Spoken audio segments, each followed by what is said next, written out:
Here's the question. Makinig ka mabuti. Actually, pwede kong dagdagan itong tanong na to. Kasi yung tanong dito, nabisto mo ang isang transsexual.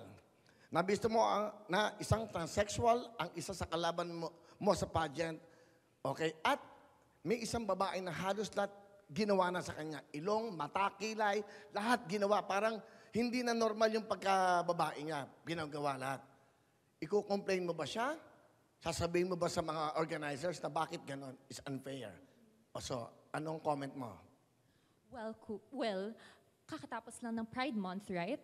Which is the month of June. But for me, Pride Month doesn't end within the month of June. It continues on until alam nating fully na-exercise na ang lahat ng karapatan ng LGBTQI+.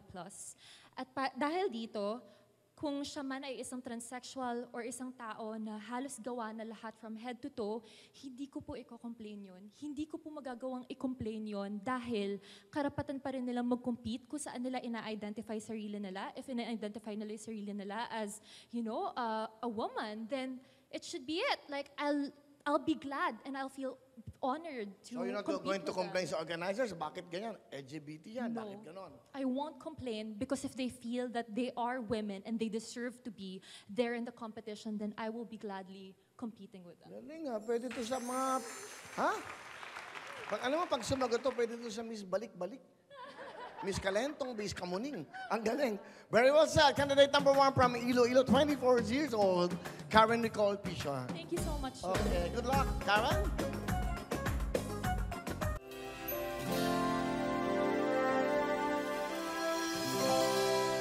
Hello mga kapuso! Ako po si Ipon. Minabati ko unang-una dyan mga kaipo natin, mga kaskwami ko dyan. Nagustuhan nyo ba ang video na to? Marami pa kaming inanda para sa inyo. Mag-subscribe lang sa Wowin YouTube channel.